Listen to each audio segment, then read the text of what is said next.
Allez, bonjour à tous et bienvenue dans cette nouvelle vidéo. Aujourd'hui, on se retrouve pour faire du Python, hein. On va même apprendre à coder en Python. Alors, pourquoi coder en Python? Pourquoi ce langage? Pourquoi j'ai décidé d'enseigner ce langage? Bon, alors déjà, parce que c'est le langage que je maîtrise le mieux. Ça fait combien d'années? 2 ou 3 ans peut-être que je code en Python. Et depuis un an et demi, ouais, plus d'un an et demi, je code tous les jours avec. J'ai déjà fait plein de projets que vous pouvez aller voir, des projets notamment avec de l'IA, avec du machine learning ou du deep learning. J'ai fait aussi des petits jeux, notamment principalement des jeux en 2D, comme par exemple Flappy Bird, Tic-Tac-Toe ou Ultimate Tic-Tac-Toe. Voilà, plein de trucs comme ça. J'ai touché aussi un petit peu à d'autres modules, d'autres librairies qu'on peut utiliser en Python pour faire, par exemple, je sais pas, des petits sites web comme par exemple avec Streamlit ou Streamlit, je sais plus comment on dit. Un petit peu Django et Flask pour pouvoir faire des sites web qui sont un peu plus généraux. Streamlit, c'est beaucoup plus pour faire des sites web orientés machine learning. Donc on peut implémenter des algorithmes de machine learning, de deep learning beaucoup plus facilement avec Streamlit. Voilà, j'ai déjà touché à plein de choses là-dessus, et c'est un langage en fait qui est assez simple. Il n'y a pas plein de notions comme par exemple les pointeurs ou des trucs comme ça que l'on voit dans d'autres langages qui sont un peu compliqués quand on débute. Vous pouvez faire énormément de choses, hein. Comme je dis, j'ai fait des jeux, du machine learning, du deep learning, des sites web. Vous pouvez faire aussi plein de bots aussi, notamment des bots pour Discord. Si vous avez un serveur Discord et que vous souhaitez avoir un bot qui puisse attribuer des rôles automatiquement, qui puisse bannir des gens si vous avez un serveur Discord public et que vous voulez faire de la modération sans qu'il y ait un humain derrière ou sans que vous ayez à tout le temps être sur le Discord personnellement. Et aussi, c'est un langage qui est énormément utilisé. Tout ce que l'on peut faire, c'est aussi grâce à l'aide de l'immense communauté qu'il existe. Ce langage, il faut savoir qu'il existe depuis presque 30 ans, je crois, maintenant. Je ne sais plus exactement à quel âge là, mais sachez que ouais, il a été lancé dans les années 80-90. Donc c'est un langage qui a déjà fait pas mal de fois ses preuves. C'est un langage qui est encore bien utilisé, comme on peut le voir notamment sur Stack Overflow. Si Stack Overflow vous ne connaissez pas, c'est un site en fait qui est énormément utilisé par les développeurs, autant particuliers que professionnels.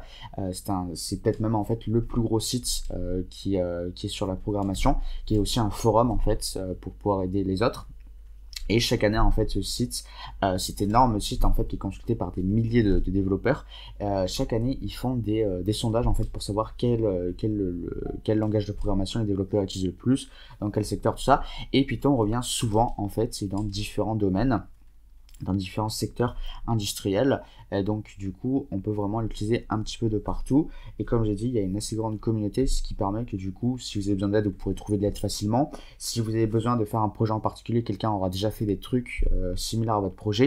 Vous aurez peut-être aussi ce qu'on appelle des librairies, c'est-à-dire du code déjà tout fait en fait pour pouvoir vous aider et faciliter votre projet. Donc du coup vous aurez énormément de choses à faire, et en plus, comme j'ai dit, il est assez facile à comprendre ce langage. Et c'est assez rapide en fait de développer des projets avec.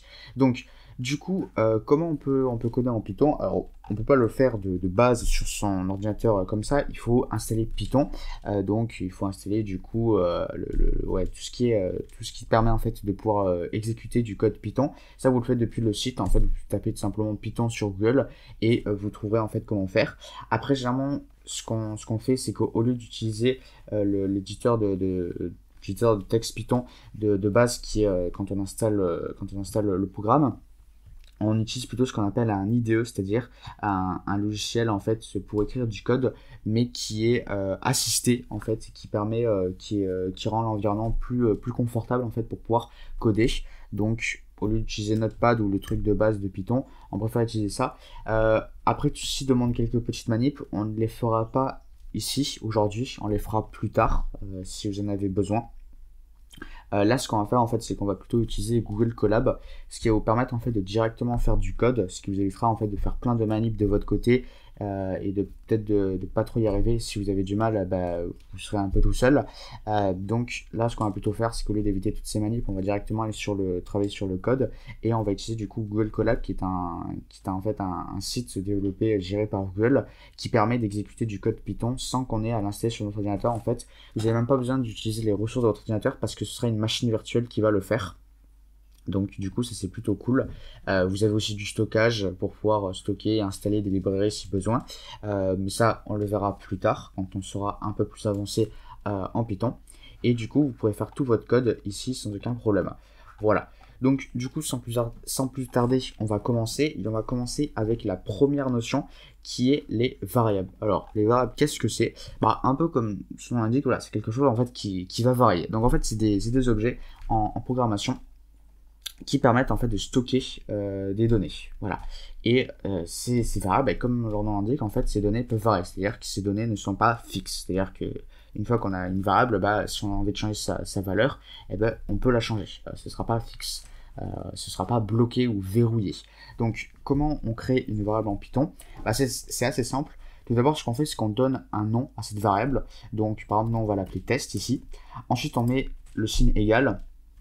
On n'est pas obligé de mettre un espace, mais je trouve que c'est un peu mieux. Ça posera peut-être même un peu moins de problèmes des fois pour l'exécution, et puis je trouve que ça fait un code plus aéré.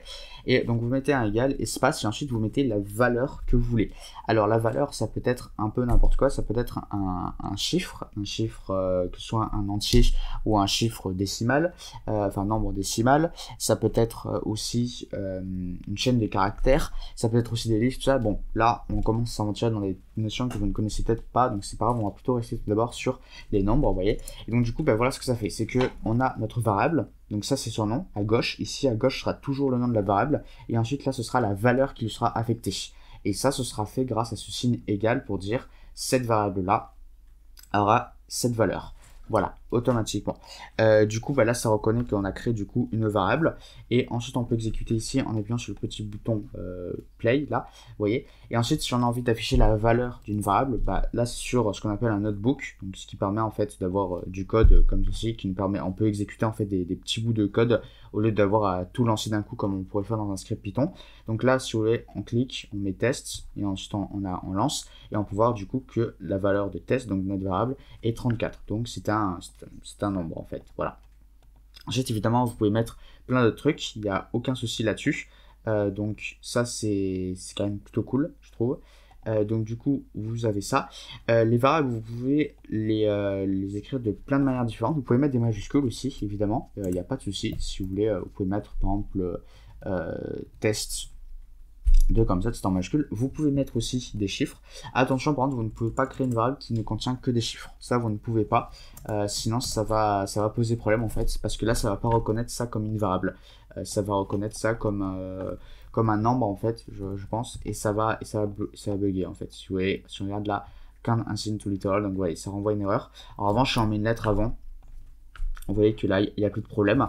Donc, pensez toujours à mettre une lettre. J'ai juste un petit doute. Je ne sais pas si on peut mettre tout d'abord un chiffre et ensuite une lettre. On va juste vérifier.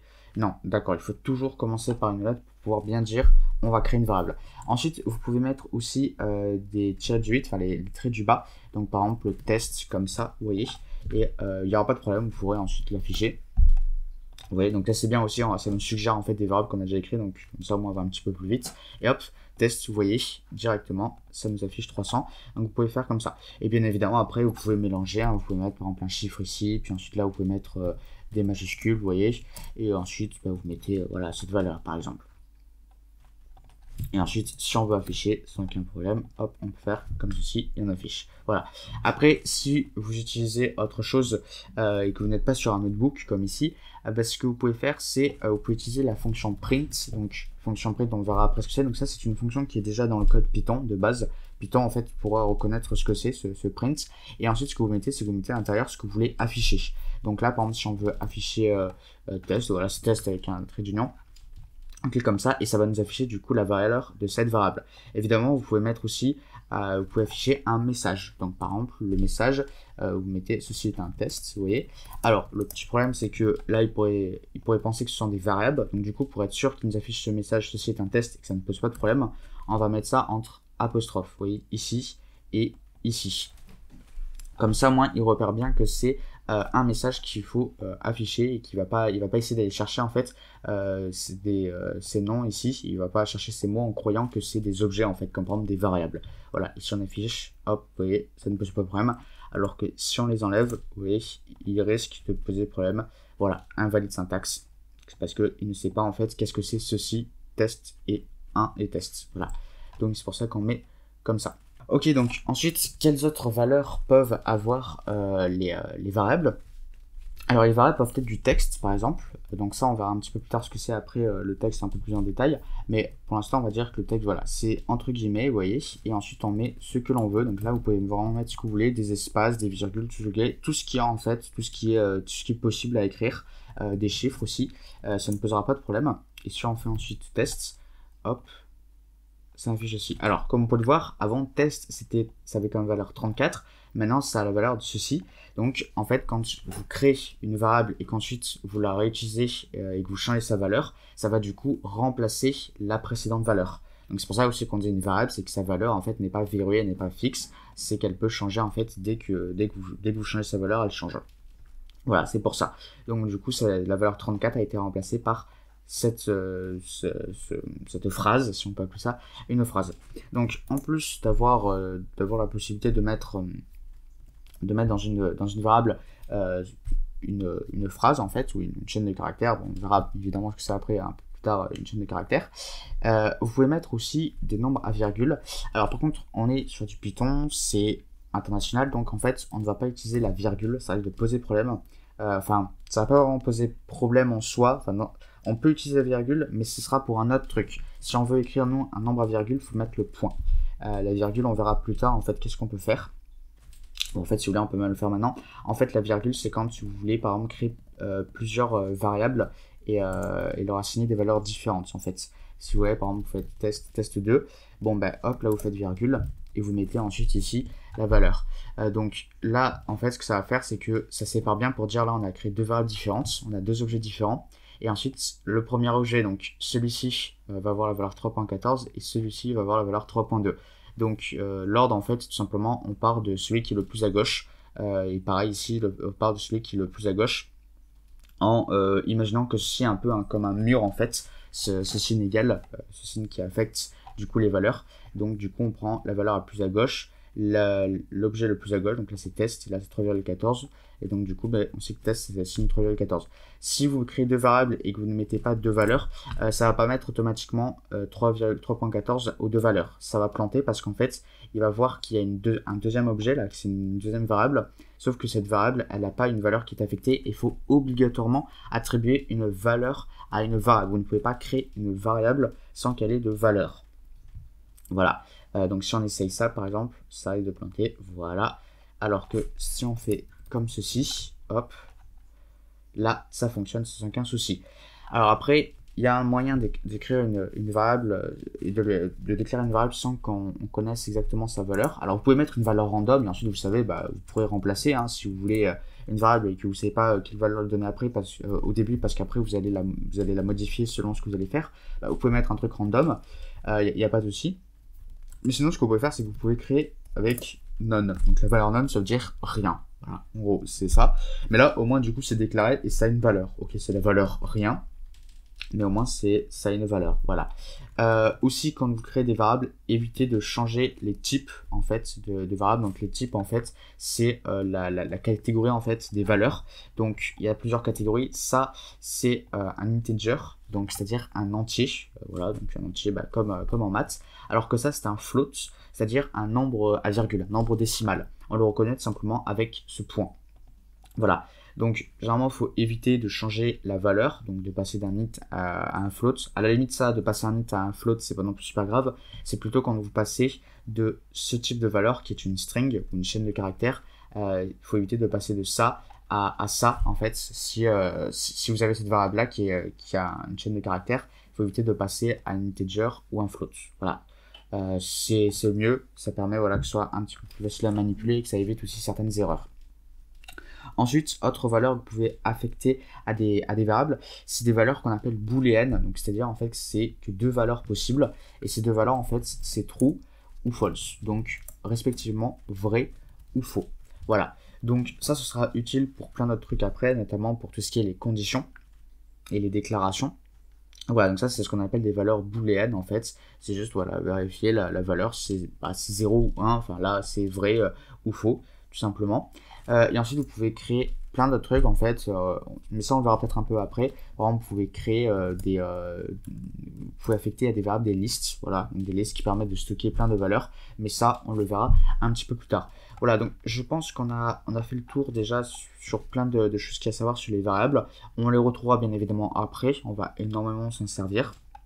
Mais là déjà, on passe vraiment les fondamentaux de la variable, de ce que c'est une variable. Et du coup, maintenant, on va pouvoir passer à la suite sur ce que sont en fait les chaînes de caractères. Ok, donc maintenant, on va passer aux chaînes de caractères. Alors, les chaînes de caractères, voilà, on y arrive enfin.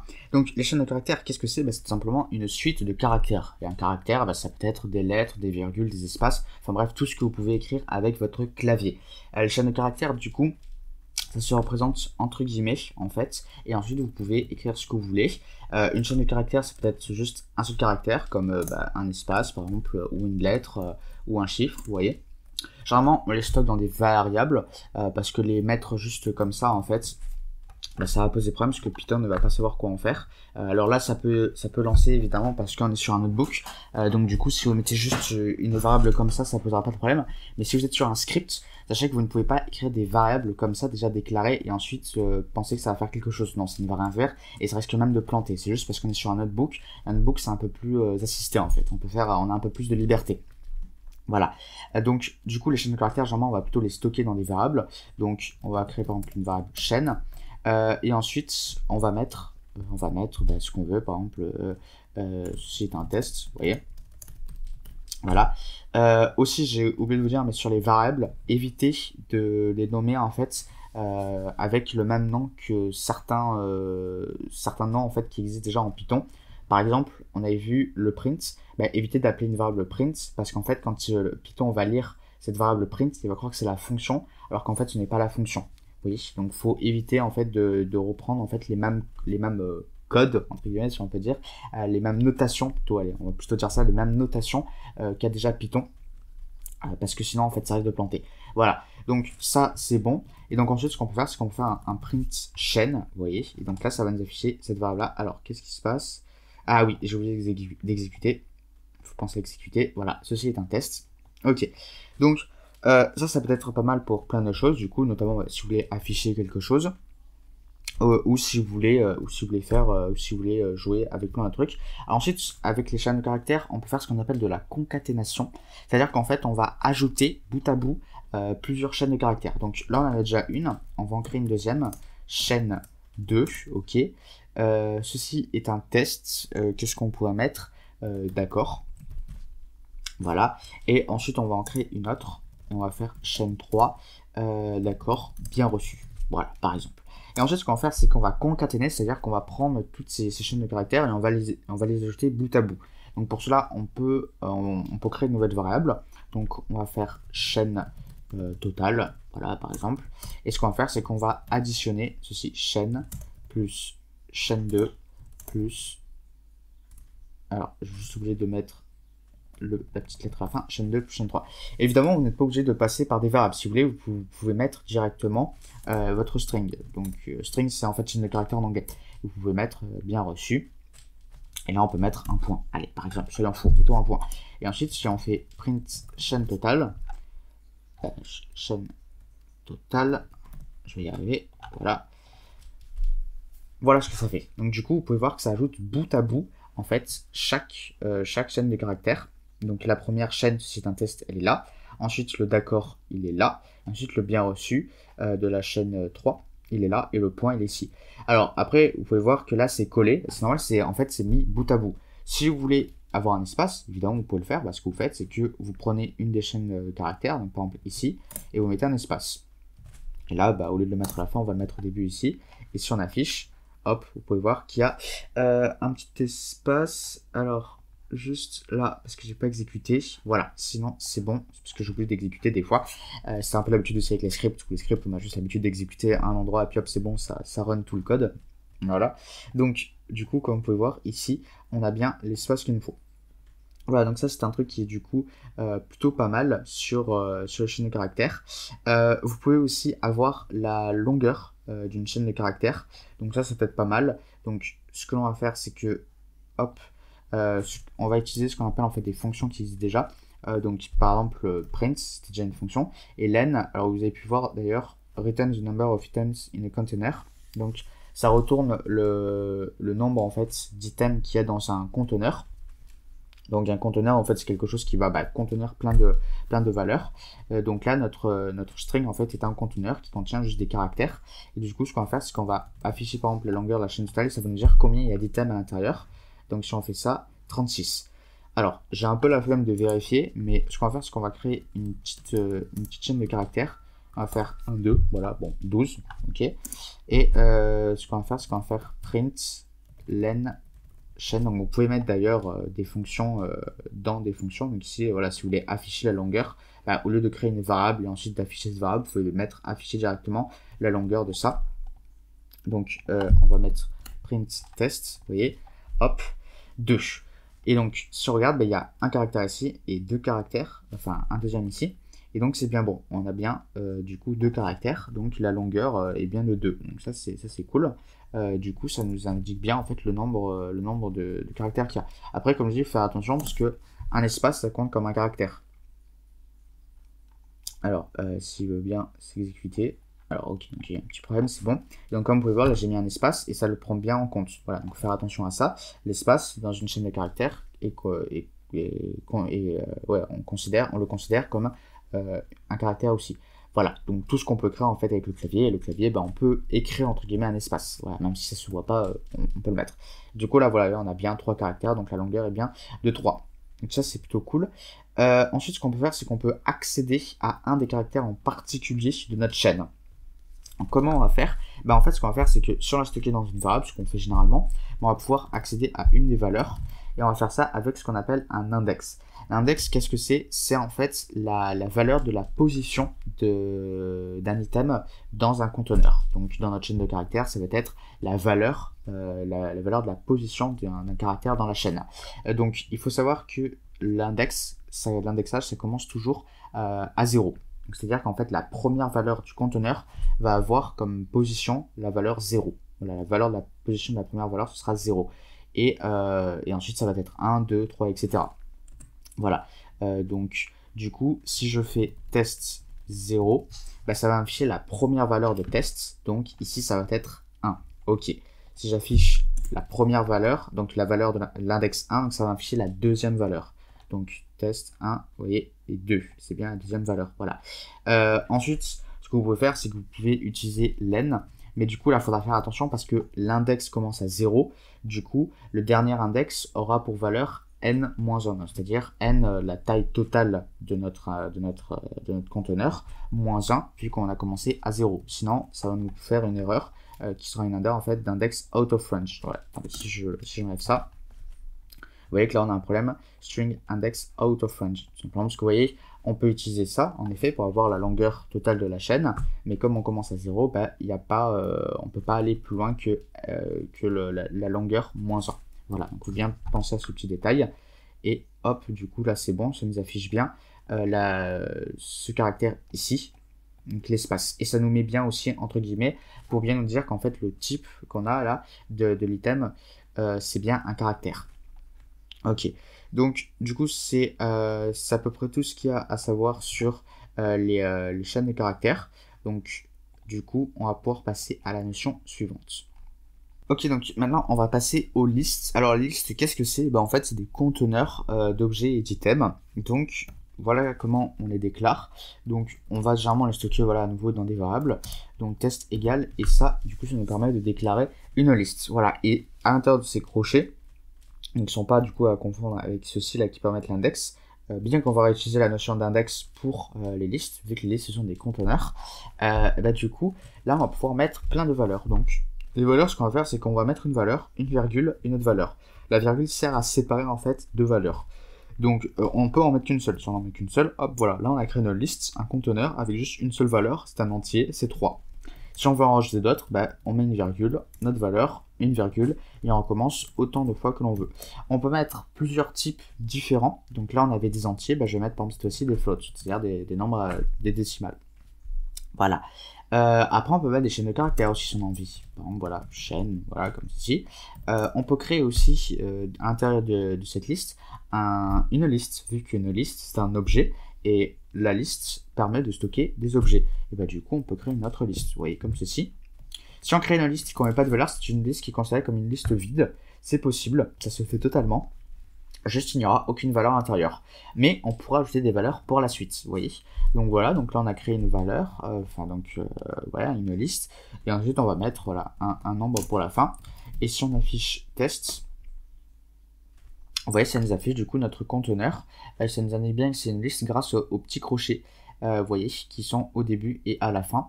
Et là, du coup, on reconnaît bien à chaque fois les types. Donc là, par exemple, on a une chaîne de caractères, donc il va nous mettre chaîne entre apostrophes, enfin entre guillemets plutôt.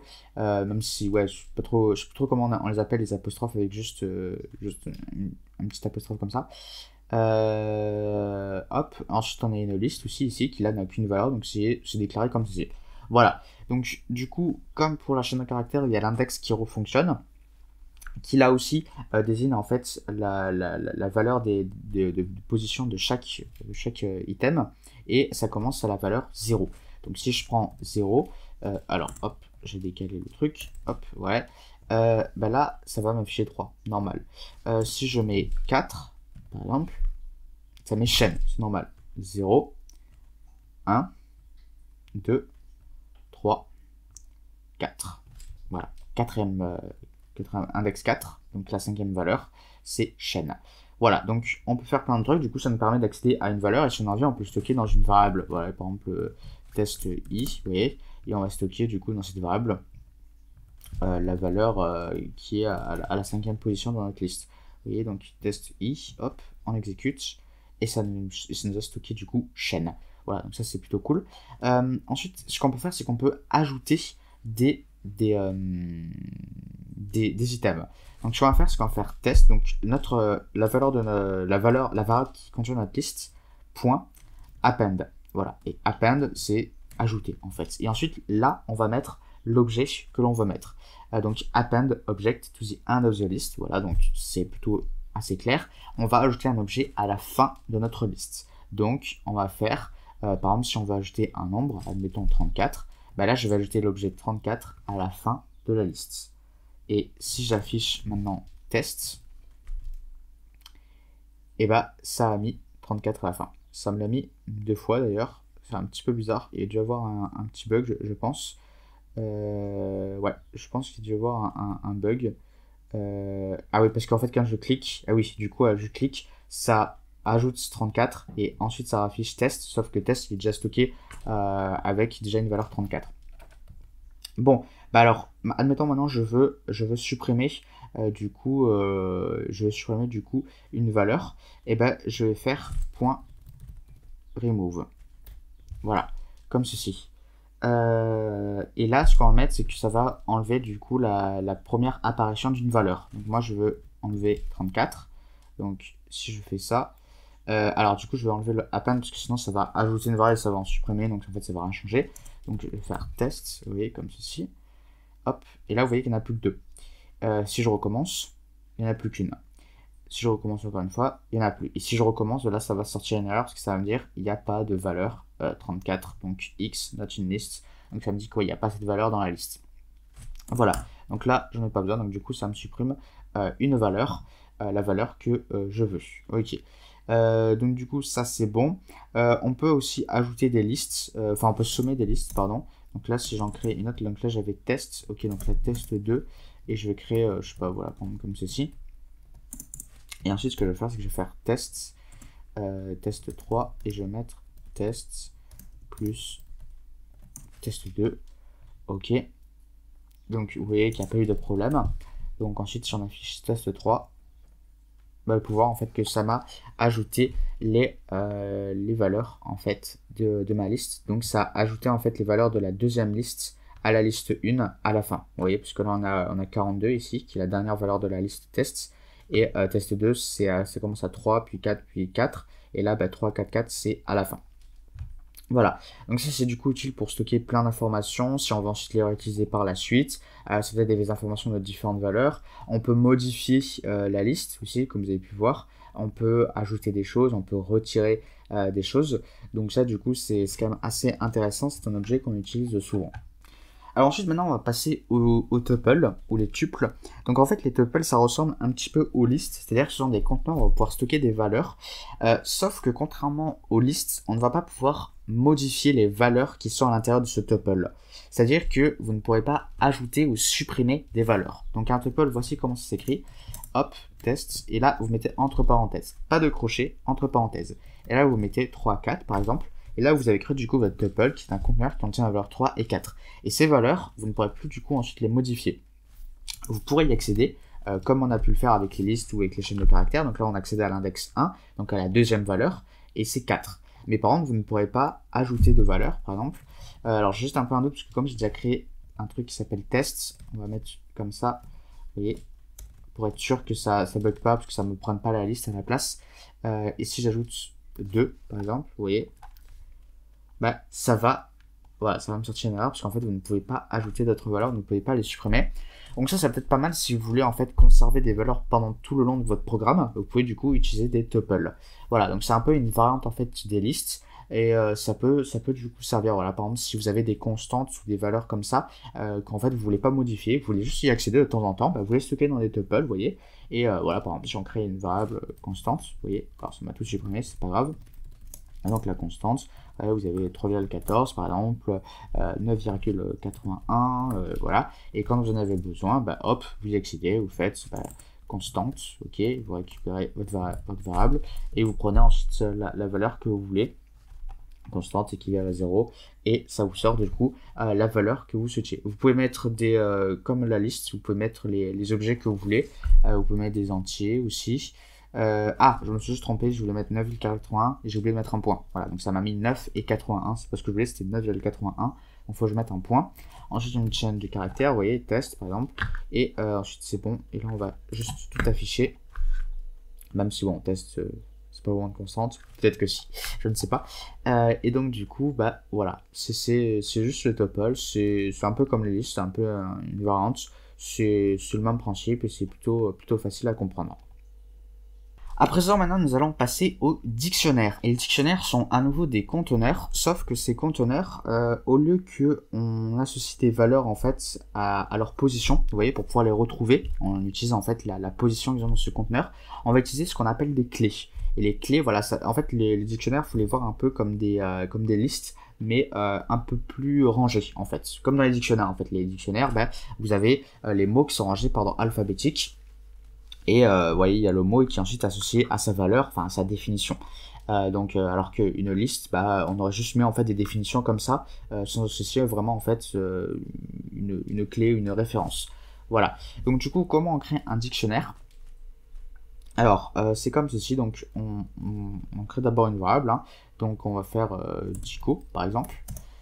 Et ensuite, on va faire ça. On va mettre entre crochets. On va faire deux entre crochets, deux accolades plutôt. Pas des crochets, des accolades. Et donc là, du coup, on a créé un dictionnaire. Donc là, le dictionnaire est vide. Et ensuite, ce qu'on va faire, c'est qu'on va créer une clé et une valeur. Alors, la clé, ça peut être pratiquement n'importe quoi. Je vais vous expliquer après qu'est-ce que ne peut pas être une clé. Donc, par exemple, on va dire test, vous voyez. Et ensuite, vous mettez votre valeur. Là, la valeur, ça peut être ce que vous voulez. Par exemple, 3.14, vous voyez. Et si je fais ensuite dico, alors, ça m'a juste mis... Ah ouais, parce que ça a dû me nommer le truc par quelque chose que j'avais déjà. Ouais, parce que c'était un truc que j'avais déjà créé. J'avais créé... Donc c'était une variable là qui m'a pris. Donc il m'a pris la valeur de la variable test. On va changer au pire. On va mettre une string pour être un peu plus tranquille. Donc ça c'est normal, c'est juste parce que j'avais déjà une variable test. Je sais pas si vous vous souvenez, elle est quelque part. Il l'a gardée en mémoire. Donc par exemple, là je vais mettre pi, vous voyez. Ensuite, je crée, voilà. Et donc, du coup, ça, ce qu'il y a avant les deux points, c'est notre clé. Et ce qu'il y a après les deux points, c'est notre valeur. Et si on veut créer une autre clé associée à une valeur, eh ben, on fait une virgule. Et voilà. Il doit toujours y avoir une clé associée à une valeur. On ne peut pas juste créer une clé comme ça. Et on ne peut pas juste mettre une valeur comme ça, sans clé. Et on ne peut pas mettre une clé sans association à une valeur. Voilà. Et donc, du coup, ça permet du coup de trier et d'organiser un petit peu mieux nos données. Les valeurs, ça peut être n'importe quel objet. Les items, ça peut être quasiment n'importe quel objet. Sauf en fait les objets qui sont modifiables. Alors, c'est même un peu plus que ça. C'est en fait sauf les listes. Parce que ce sont des objets immutables.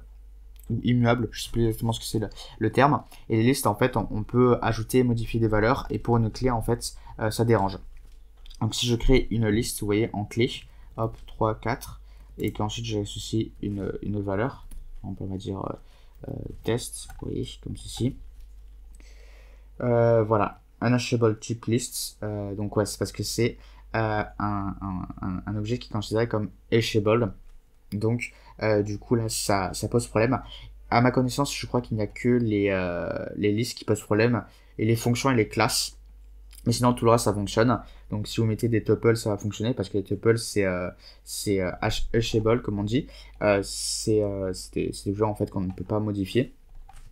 Donc, du coup, voilà, il faut juste penser qu'à la clé, c'est quelque chose, en fait, qui ne doit pas pouvoir changer, en fait, dans cette durée.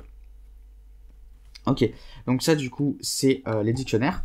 Alors ensuite, qu'est-ce qu'on peut faire avec les dictionnaires? Si on va ajouter une clé et une nouvelle valeur, on peut totalement le faire. Ce qu'on va faire, c'est qu'on va faire entre crochets et on va créer notre clé, donc pi2 par exemple, et on va créer notre nouvelle valeur, 3.2 par exemple, 3.12, allez, soyons fous. Hop, et si on fait Jekyll, ah oui, j'ai oublié d'enlever ça, donc je vais l'enlever, hop, voilà, ensuite je vais exécuter, et vous pouvez voir que là, du coup, cette clé s'est ajoutée.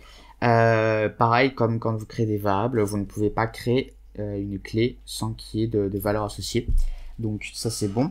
Et si vous voulez accéder à une valeur, vous l'appelez cette fois-ci, comme on faisait avec l'index, entre crochets, sauf que là on va pas parler d'index, on va parler en termes de clé. Donc vous allez prendre la clé que vous voulez. Donc par exemple la clé pi, allez hop. Et qui est hors. Ah oui, parce que j'ai mis 2 points. 2 points espace. Hop, et 3.14. Voilà, donc ça permet d'accéder à une valeur grâce à sa clé et non l'index comme on avait auparavant. Ok, donc du coup, c'est très utile pour pouvoir gérer, stocker un petit peu mieux ces données, pour pouvoir un peu mieux s'y retrouver, pour avoir quelque chose d'un peu plus organisé, d'un peu moins bordélique, puisque des fois, les valeurs peuvent être mélangées, et ça peut poser problème si par exemple, en machine learning, on a par exemple des features et des labels, c'est-à-dire des images, enfin des données qui sont associées à une étiquette. Si par exemple, je sais pas, on a le prix du salaire en fonction de l'année d'expérience, du coup, on va avoir des salaires qui vont être associés à un nombre d'années d'expérience. Et du coup, si ça, on stocke tout dans une liste, ça risque d'être un peu mélangé, on risque de pas en fait avoir les bonnes valeurs associées aux bonnes étiquettes, alors qu'avec les dictionnaires, ça pourra se faire du coup beaucoup plus facilement. Voilà, donc ça permet en fait d'avoir un code qui est ordonné un petit peu différemment qu'avec les listes. Ok, donc maintenant on passe à ce qu'on appelle des boucles, les boucles itératives.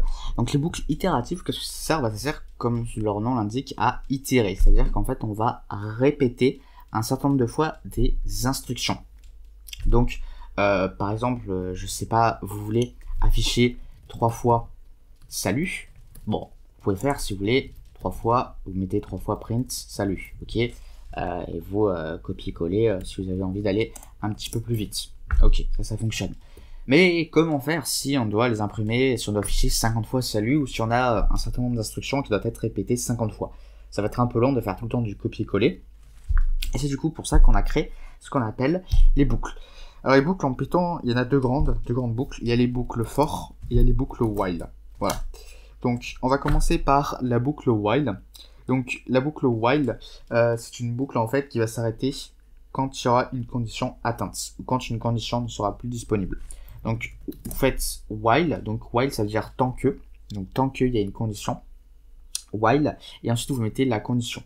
Donc par exemple, on veut afficher 3 fois une liste, 3 fois salut, donc ce qu'on va faire, c'est qu'on va créer une variable qui s'appelle while, et tant que i est inférieur, une variable i, pardon, je crois que j'ai dit une variable while, une variable i, et donc tant que i est inférieur à 2, ce qu'on va faire, c'est qu'on va faire print salut, ok, et ensuite on va faire plus 1, et je vais plutôt mettre 3, ok, et voici ce que ça va donner, ça va afficher salut 3 fois. Alors, je vais un peu plus expliquer. Donc, qu'est-ce que ça a fait? On a créé une variable i, bon ça ok, on va revenir après, donc tant que i est inférieur à 3, donc ça veut dire que cette condition, tant qu'elle est vérifiée, on va passer dans cette boucle, ok. Ensuite, étant donné qu'on part dans cette boucle, on va exécuter toutes les instructions qui sont à l'intérieur. Donc les instructions qui sont à l'intérieur d'une boucle, on les repère grâce à la petite indentation et grâce aux petits points, aux 2 points. C'est-à-dire qu'en fait, ça, c'est les 2 points, ça va nous dire le bloc que l'on va exécuter dans une boucle. Et le bloc de structure, le bloc, bloc du programme qu'on va exécuter dans la boucle. Et ensuite, on va mettre une notation pour dire que c'est le bout de programme qu'on veut exécuter dans cette boucle. Et du coup, on a ici donc deux instructions, donc afficher un print et ajouter un à i. Donc ça, on le verra un petit peu plus tard après avec les opérateurs, mais ça veut dire qu'en fait à i, on ajoute à chaque fois la valeur 1. Donc là, ça va être au début 0 plus 1, donc i va avoir la valeur 1. Ensuite, ça va être i qui a la valeur 1, donc ça va être 1 plus 1, donc i va avoir la valeur 2. Et ensuite, i plus 1, donc ça va être 2 plus 1 est égal à 3. Et donc là, tant que c'est strictement inférieur à 3, ben, on rentre là-dedans et on affiche salut. Dès que i vaut 3, donc ce n'est plus strictement inférieur à 3, et ben, on arrête, on ne passe plus dans cette boucle. Donc, il faut bien penser à une condition d'arrêt ici. S'il n'y en a pas, de toute façon, ça va planter, mais il faut penser que la condition d'arrêt ne soit pas une condition, comment on pourrait dire, une condition qui fasse tourner le code en boucle. Si vous pouvez mettre while true, et ça fonctionnera, parce que vous avez mis une condition, et cette condition est variable. Sauf que true, ben, il n'y a pas de condition d'arrêt. Ça va jamais s'arrêter. Donc ça va faire un code qui va pas s'arrêter de s'exécuter, et ça risque de planter à un moment. Donc du coup, il faut bien penser à la condition d'arrêt. Et donc ça, c'est du coup pour notre première boucle. Donc cette boucle elle est plutôt pas mal en fait quand vous ne savez pas pendant combien de temps vous voulez exécuter, enfin combien de fois vous voulez faire d'itérations. Bon là, je savais combien d'itérations je voulais faire. Du coup, on utiliserait plutôt l'autre boucle. Elle, c'est plutôt mieux quand en fait on ne sait pas au bout de combien de temps en fait une condition va être valable ou ne va plus être valable.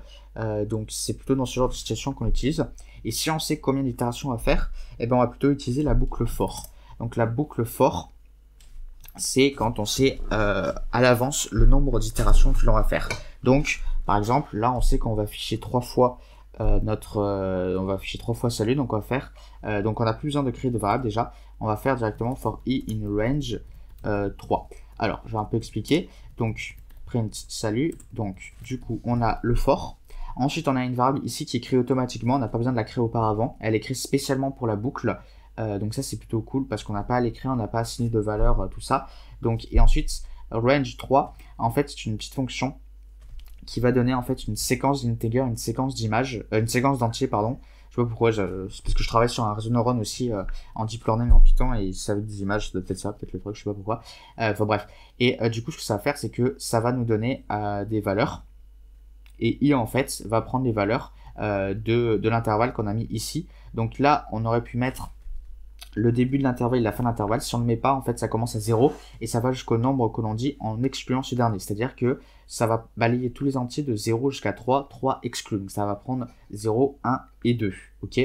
Et du coup, on peut voir qu'en fait, on a 3 valeurs. Donc du coup, ces 3 valeurs, en fait, à chaque fois, i va prendre la valeur de ces 3 valeurs jusqu'à avoir terminé. Donc du coup, ça va nous faire 3 itérations. Faut un peu voir comme si en fait ce range ça nous générait en fait une liste, vous voyez, 0, 1, 2. Donc ce que ça va faire, c'est qu'au début i ça va prendre la valeur 0, ok, donc ensuite hop on rentre à l'intérieur là-dedans, ensuite ça va prendre la valeur 1, ensuite on rentre là-dedans, ensuite ça va prendre la valeur 2. Savoir que ça va prendre les valeurs, en fait on s'en fout un peu, en fait il faut juste retenir que le range ça va nous dire combien de fois on va itérer. Si on marque 3 fois, si on marque 3 ça va nous dire que ça va itérer 3 fois parce que ça va prendre la valeur 0, puis 1, puis 2. Mais savoir quelle valeur ça va prendre, ici, ça ne sera pas utile. Mais si on affiche i, hop, vous voyez que ça prend valeur 0, 1 et 2. Ok. Mais là, en fait, savoir la valeur qu'a i, comme je dis, ça ne sert pas à grand chose. Ce qu'on veut juste savoir, c'est que range, en fait, ça va nous permettre de dire combien de fois, en fait, on va itérer. Et donc, là, si on affiche salut, on peut voir qu'on a eu i qui allait de 0 à 1. Donc, on est passé 3 fois dans la boucle. 0 à 2, pardon, donc on est passé 3 fois dans la boucle, et du coup, on aura bien 3 saluts. Donc voilà, ça c'est que ça sert. C'est plutôt du coup pratique quand on sait le nombre en fait d'itérations qu'on va faire à l'avance. Et on peut mettre autant de code que l'on veut. On peut mettre ouais, print, je s'appelle root par exemple. Et ensuite, on peut rajouter plein de choses. On peut mettre des boucles à l'intérieur évidemment. Donc par exemple, là, on va créer for j in range 5, allez, 4, allez, je me suis trompé sur mon clavier, print J, et on crée du coup notre variable. On ne prend pas la même ceci parce que sinon ça risque de planter. Enfin, ça risque pas de planter, mais ça risque en fait d'avoir une confusion et ça va pas faire ce qu'on veut. Et du coup, en fait, ce qu'on va faire, c'est qu'à chaque itération, et ben, on va avoir la boucle ici qui va itérer 5 fois. 4 fois, pardon, c'est 4 fois. Donc, si on regarde, salut, je s'appelle root, voilà, donc on a les deux premières instructions qu'il faut exécuter. Et ensuite, on a cette instruction qu'il faut exécuter qui est une boucle. Et bah, ça va exécuter 0, 1, 2, 3. Ok, donc là, c'est fini. Ensuite, on a fini la première itération. Est-ce qu'on a une autre itération à faire? Oui. Donc, on recommence. On a fini, on recommence. Et là, on a bien fini. Voilà, donc ça, c'est plutôt cool. Et ça nous permet du coup de répéter un certain nombre d'instructions sans qu'on ait à les écrire n fois, en fait. Donc ça, c'est plutôt cool. Ces deux boucles while et for. Et à nouveau, ceci, on va l'utiliser régulièrement, en fait, pour pouvoir, par exemple, regarder, trier toutes les valeurs qu'il y a dans une liste, par exemple, ou, comme j'ai dit, si on a besoin de, je sais pas, de répéter un certain nombre de fois la même chose. Ok, donc maintenant on va voir les opérateurs. Alors les opérateurs qu'on a en Python, qu'est-ce que c'est déjà? Donc en fait ce sont tout simplement ce qui permettent de faire les additions, les multiplications. C'est la même chose en fait que en mathématiques. Donc on a l'opérateur par exemple addition. Donc addition ça va tout simplement être le plus. On a l'opérateur soustraction, donc pour effectuer soustraction, donc ça va être un moins tout simplement. On va voir aussi multiplication. Multiplication c'est une petite étoile, ne pas faire une croix comme on pourrait faire en français. Et aussi on a division, où division en fait on a un slash ou deux slash. Donc c'est voilà, c'est un slash en fait ça va renvoyer la valeur telle qu'elle est. Donc si par exemple on fait 4 tiers, vous voyez, alors j'ai oublié de me connecter mais ça va se connecter rapidement normalement. Donc si on fait 4 divisé par 3, vous voyez que du coup ça va renvoyer à virgule. Tandis que si on met 2 slash, vous allez voir ce que ça va faire, ça va renvoyer 1. En fait ça va renvoyer la partie entière de la division qu'on a. Donc, en gros, ça va juste prendre la partie qui est à gauche de la virgule, vous voyez. Donc, on peut faire ça pour plein d'autres trucs. Si on fait par exemple 5 demi, donc comme ceci, vous voyez, on a 2,5. Et si on met 2 slash, comme ceci, on a du coup juste le 2 qui est resté. Voilà. Donc ensuite, pour le reste, on peut faire des additions, comme je l'avais dit, donc 5 plus 3 par exemple. On peut faire des soustractions aussi, donc comme ceci, voilà. Si on veut faire des multiplications, c'est avec la petite étoile. Si on veut faire des puissances, on peut faire comme ceci. Vous voyez, donc là on fait 5 au carré, et donc ça fait 5 puissance, ça fait 25, pardon. Et là vous mettez du coup l'exposant. J'ai mis peut-être un peu trop, voilà. Mais ça le fait, hein. Là au moins il n'y a pas de problème de calcul. Donc voilà, donc ça c'est les principaux opérateurs qu'on va utiliser. Ensuite, il y en a d'autres évidemment qu'on peut utiliser de temps en temps. Il y en a un autre qu'on utilise beaucoup, c'est le modulo. Alors le modulo, qu'est-ce que c'est? En fait, ça renvoie le reste de la division euclidienne. Vous vous souvenez de la division euclidienne? Vous avez un nombre qui est divisé par un autre. On voit combien de fois on peut diviser et ensuite on a un reste. Donc par exemple, si on fait 5 modulo 2, ça va nous renvoyer 1.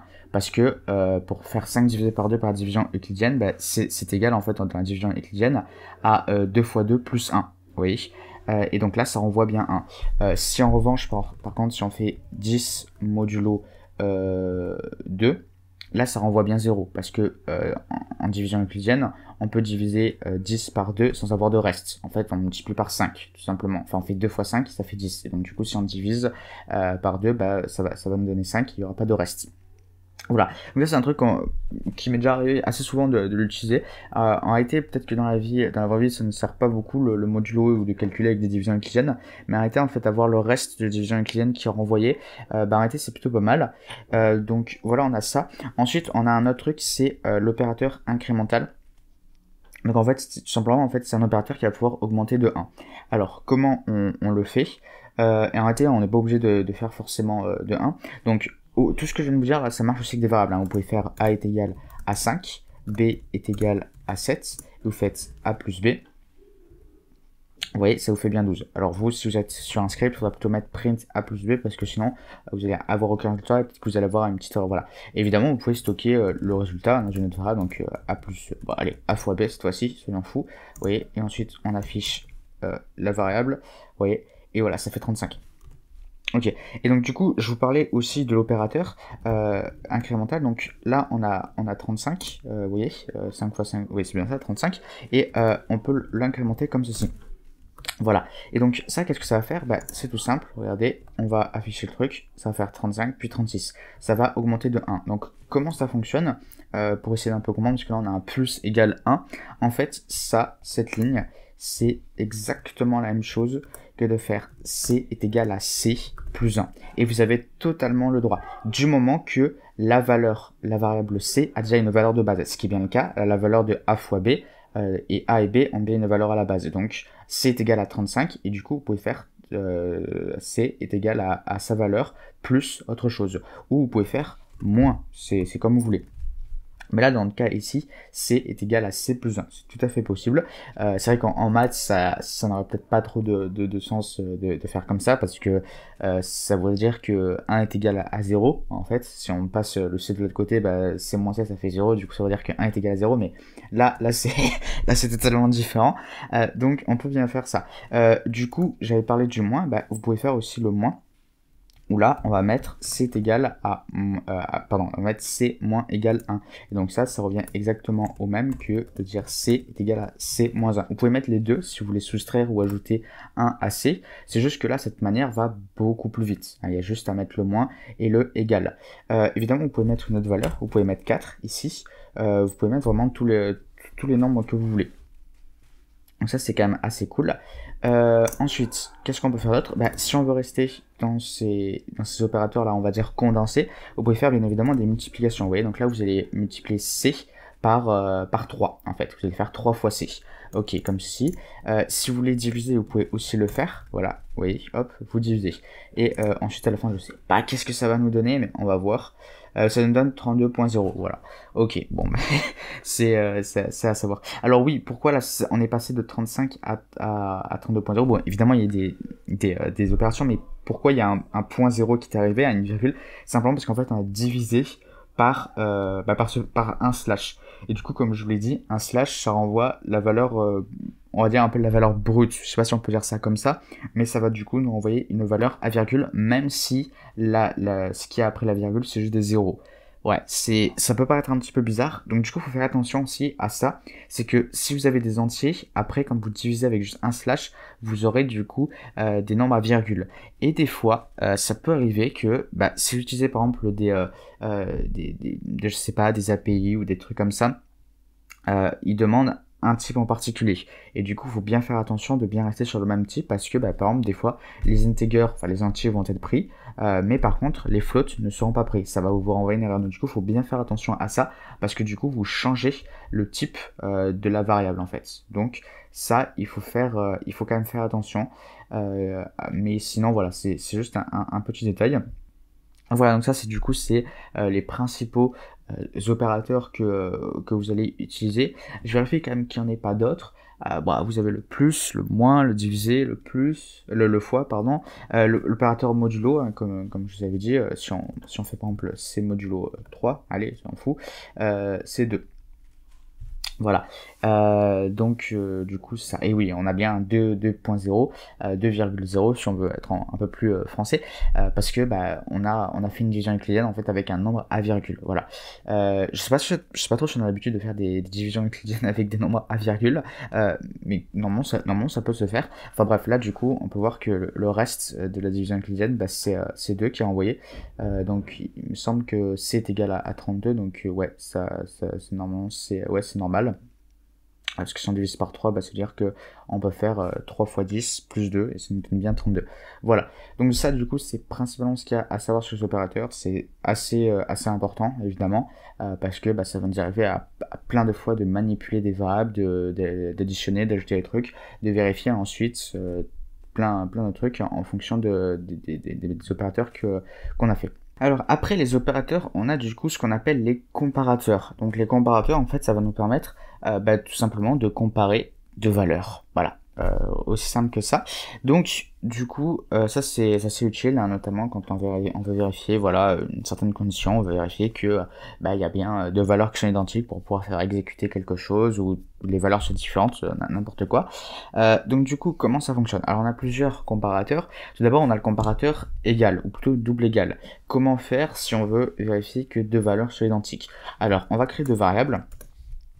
Ok, A et B à nouveau. Et là, du coup, on vérifie que ces deux valeurs sont égales. Donc, on peut pas faire A est égal à B. Enfin, si on le fait, on va pas vérifier. On va pas du coup comparer que, on va pas comparer si A est égal à B. En fait, là, on va juste affecter à A la valeur de B. Donc, ça va poser problème. Et en fait, ce qu'on va faire, c'est qu'on va faire un double égal. Voilà, comme ceci. Et là, ça va nous renvoyer false. Alors là, ça va nous renvoyer ce qu'on appelle du coup des booléens ou des booleans en anglais. Pas trop sûr de la prononciation, mais bon, passons. Donc en fait ça va nous renvoyer soit une valeur true ou false, donc 0 ou 1. Donc ça que deux valeurs possibles en fait, un booléen. Et donc du coup là ça nous renvoie la valeur false pour nous dire que A n'est pas égal à B. Parce que oui, 5 n'est pas égal à 4. Donc c'est plutôt logique, vous voyez. Du coup, pour pouvoir comparer deux valeurs, pour vérifier si les deux valeurs sont égales, il faut utiliser du coup le double égal. Il me semble qu'on peut faire ça aussi avec les chaînes de caractères. J'ai jamais trop utilisé, donc c'est pour ça que j'ai un petit doute. Si on met J, voilà comme ça, on va voir. Ouais, c'est bon, ça fonctionne. On peut faire ça aussi avec les chaînes de caractères, donc il n'y a aucun souci. Ok, on va rester sur des nombres, c'est un peu mieux. Voilà, hop, comme ceci. Ensuite, si on veut vérifier que deux valeurs soient différentes, et bien deux valeurs qui soient différentes, on va faire un point d'exclamation égal. Et là, du coup, vous allez voir ce que ça va faire. Donc voilà, donc, au début, ça peut peut-être prêter un peu à confusion. Je connais des gens qui avaient eu un petit problème au début, ce qui disait ça renvoyait trou. Et oui, c'est bien différent. Donc, étant donné que c'est différent, on renvoie que c'est vrai. Est-ce que c'est différent? Oui, c'est vrai. Voilà. Alors que si on met B est égal à 32, là, ça renvoie false. Donc, ça nous dit bien qu'en fait, ce n'est pas différent, c'est égal. Voilà. Donc ça, c'est les deux opérateurs à savoir. Donc le premier, c'est pour vérifier que deux valeurs sont égales, et l'autre, c'est pour vérifier que, pour regarder si deux valeurs sont différentes ou pas. Ok. Ensuite, on va utiliser des signes en fait qu'on a déjà en maths. C'est les signes supérieurs et inférieurs. Voilà. Donc on regarde si A est strictement supérieur à B. C'est false évidemment parce que 32 n'est pas strictement supérieur à 32. En revanche, si on met un égal, alors je sais pas pourquoi je me trompe à chaque fois ici. Voilà. Je sais pas pourquoi. C'est peut-être parce que je suis parti sur d'autres langages. Du coup, à chaque fois je me trompe, mais il faut bien mettre le signe supérieur et ensuite l'égal. Et on fait n'importe quoi. Voilà. Donc là, est-ce que du coup A est supérieur ou égal à B? Oui, vu que 32 est supérieur ou égal à 32, enfin égal à 32 en fait. Voilà, donc du coup cette condition est vérifiée. Ensuite, si on fait le signe inférieur ou égal, là c'est pareil, c'est juste qu'on change de signe supérieur inférieur, voilà, et le égal il reste toujours au même endroit. Si on enlève par contre le signe A strictement inférieur à B, c'est false, évidemment, vu que 32 est égal à 32. Voilà, et si je fais 32 et B est égal à 33, est-ce que A est strictement inférieur à B? Oui, c'est le cas. Voilà. Donc ça aussi, c'est du coup des opérateurs que on va utiliser à plein de reprises, notamment en fait pour vérifier des conditions. Donc ça, c'est peut-être pas mal. Ça fonctionne aussi, comme on l'a vu, avec les chaînes de caractères. Et donc du coup, c'est principalement eux qu'on va utiliser. Donc le signe, le double signe égal, le signe différent. Donc celui-ci. Et ensuite, il y a les opérateurs du coup inférieur et supérieur, inférieur égal et supérieur égal, comme on a en maths aussi qu'on utilise assez souvent. Bien, maintenant qu'on a vu du coup les comparateurs et les opérateurs, pardon, et du coup on va pouvoir voir les conditions. Alors les conditions, qu'est-ce que c'est en fait? Ça va être en fait, si on a une telle condition, alors on va faire telle instruction ou pas, ou alors si on n'a pas ça mais qu'on a ça, on va faire telle instruction. Bon, du coup, on va voir un petit peu en plus en détail. Donc les conditions, on a plusieurs manières de les utiliser. Donc on a la première qui est la plus connue, c'est le if. Donc le if, comment ça fonctionne? C'est if et ensuite on a une condition. Et si cette condition est vraie, alors on fait tel bloc d'instruction. Voilà, donc ça c'est un truc vraiment très utilisé, c'est super important. Donc le if, donc par exemple, on va créer quelques variables. Alors hop, éviter de faire n'importe quoi, voilà. Donc A est égal par exemple à 34, B est égal à 12. Donc par exemple si on dit que si A est strictement supérieur à B, alors on fait telle instruction. Et les instructions, ce sont les instructions qui ont cette petite indentation pour dire que ça appartient bien au bloc d'instruction du if en fait. Donc là, je vais mettre par exemple print A supérieur à B. Voilà. Et donc du coup, ça, ce sera exécuté uniquement si cette condition est vraie. Ok. Tandis que là, ce que je mets ici, print A, par exemple, on va imprimer A et B. Allez, pourquoi pas. Et là, B, oui, hop, comme ceci. Bah, ça sera tout le temps fait, même si cette condition est vraie ou fausse en fait. Voilà, donc si on imprime, voilà, A supérieur à B, donc c'est bien le cas. Et si je change, on peut voir juste ça qui est affiché parce que cette condition n'est pas réunie. Si on veut faire la négation, bah, c'est possible. On peut faire not A supérieur à B. Et là, vous pouvez voir que ça va être envoyé parce que not A supérieur à B, bah, est-ce que A est supérieur à B? Non, c'est faux. Donc ça renvoie false, ça. Et étant donné que not false, bah, c'est true, en fait, pas faux, donc c'est-à-dire que c'est vrai. Et bah du coup, on rentre dans le bloc et on affiche du coup ceci. En revanche, si je mets 44, ben on va voir not true, donc pas vrai, donc false. Voilà. Et là, ça ne va pas l'envoyer. Du coup, bah là, en fait, tous les comparateurs que je vous avais donnés ici, ben on va pouvoir les utiliser dans le if. Donc si A est égal à B, bah, on affiche, bah, on va mettre A est égal à B, quoi. Voilà. A est égal à B, comme ceci, vous voyez. Donc bah là on n'a rien, parce que bah, les deux, on n'a pas quelque chose qui est supérieur, on n'a pas A qui est supérieur à B, et on n'a pas A qui est égal à B. En revanche, on change, on met A supérieur à B, et A est égal à B. Ah oui, parce que ouais, j'avais une négation là, ok. D'accord. Donc, du coup, là, c'est bon. J'avais oublié que j'avais la petite négation. Ensuite, si on met, par exemple, on peut mettre A différent de B. Alors, hop, comme ceci. Ouais, donc, là, du coup, on peut mettre, par exemple, je sais pas, A différent de B, à nouveau. Hop. Là, on va changer la valeur pour pouvoir avoir ça. Ce note, je vais l'enlever, comme ça, moi, hop. Et là, pareil, on peut mettre des notes aussi ici à nouveau, hein, là, comme on veut. Voilà. Donc du coup, ça c'est bon. Donc A différent de B, bah, c'est bien le cas. Ensuite, qu'est-ce qu'on avait d'autre? On avait bon, les signes supérieurs inférieurs, bah, en fait c'est la même chose. Ensuite, ce qu'on peut faire, c'est qu'on peut combiner, on peut mettre plusieurs conditions. Donc si A supérieur à B par exemple, et A supérieur à 25. Vous voyez. Donc là, en fait, on veut deux conditions. On ne exécutera que cette instruction que je suis en train de marquer, donc print. Ouais, on va mettre un espace, on s'en fout. On va mettre une lettre pour être sûr qu'on voit le truc quand les deux conditions sont vraies.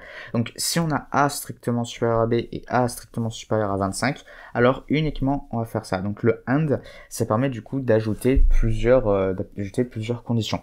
Et il faut que toutes ces conditions soient réunies au même moment. Si on veut exécuter en ayant juste une des conditions, on met un OR. OR, ça veut dire ou. Si A est supérieur à B ou si A est supérieur à 25, alors on affiche. Voilà. Ou enfin, on exécute le bloc d'instruction. Évidemment, là, je mets qu'une seule instruction, mais on peut mettre plein. Et pareil, on peut mettre ensuite plein d'autres choses. On peut mettre d'autres trucs. Donc, si on veut mettre and, je sais pas, qu'est-ce qu'on peut mettre? A inférieur à 45. Allez, je sais pas pourquoi, je dis on va mettre ça. Voilà. Hop, comme ceci.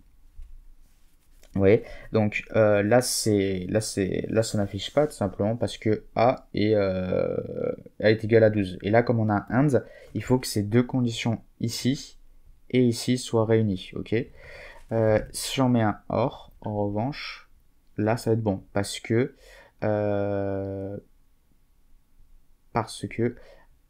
A est inférieur à 45. Voilà, aussi simple que ça. Donc il faut juste une des conditions, une des trois conditions ici, donc là ça fonctionne.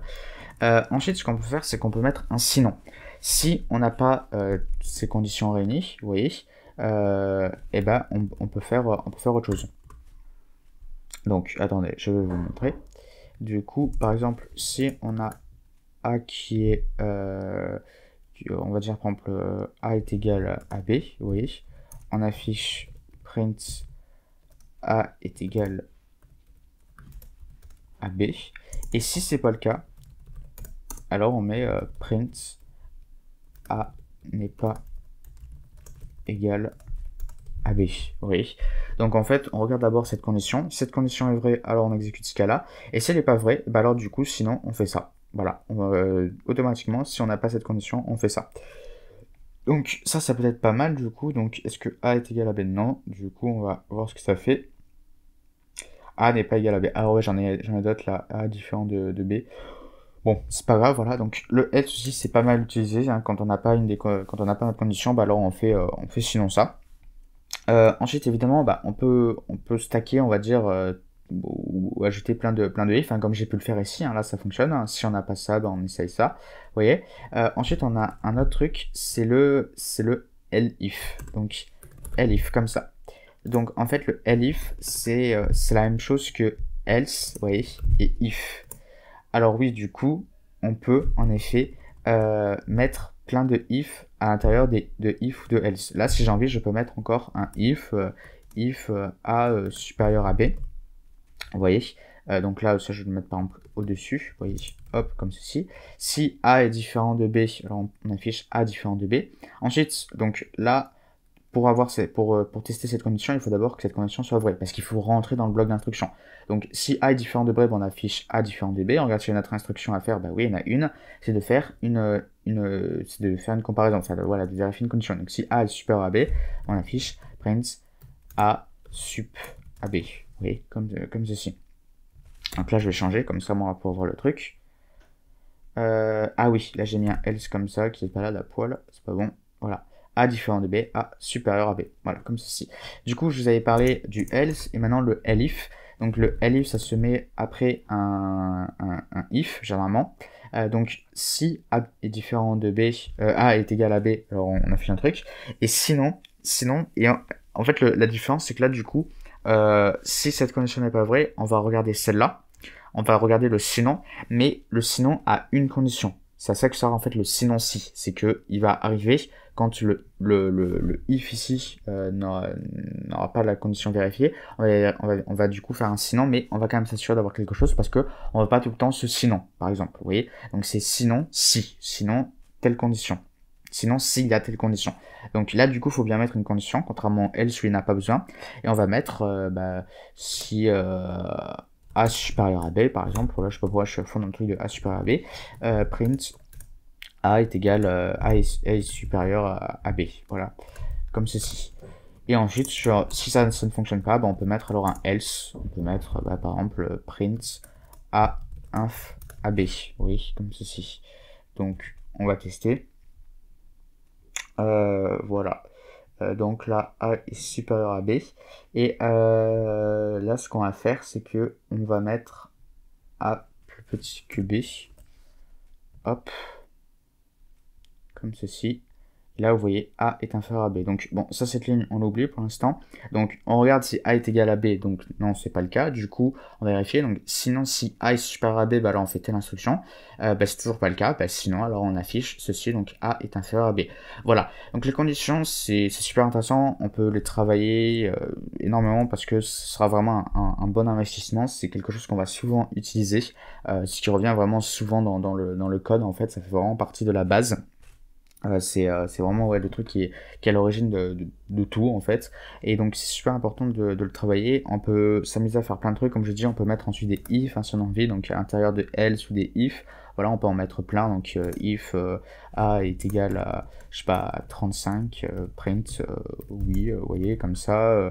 Ensuite, si on a envie, on peut mettre un autre if A différent de 10, print ok, par exemple, je sais pas, voilà, on peut mettre vraiment énormément de trucs, on peut énormément s'amuser avec ça, et on pourra du coup faire plein de choses dans nos projets grâce à ces trois petites conditions, if, elif et else. Bonjour à tous, alors aujourd'hui on se retrouve pour faire une notion qui est assez importante en Python et en programmation même en général en fait, c'est la notion des fonctions. Les fonctions c'est super important, en fait même si vous avez jamais regardé ce que c'était les fonctions en détail, vous avez déjà certainement utilisé, notamment si vous utilisez Python, parce qu'en fait il y a déjà des fonctions de base, des fonctions qui en fait qui sont déjà en Python, qui ont déjà été codées pour pouvoir nous simplifier la vie, comme par exemple le print. Vous vous souvenez, le print, c'est ce qui permet du coup d'afficher un message. Et ben ça du coup c'est une fonction qui est déjà construite en fait en Python, qui nous invite du coup à écrire le code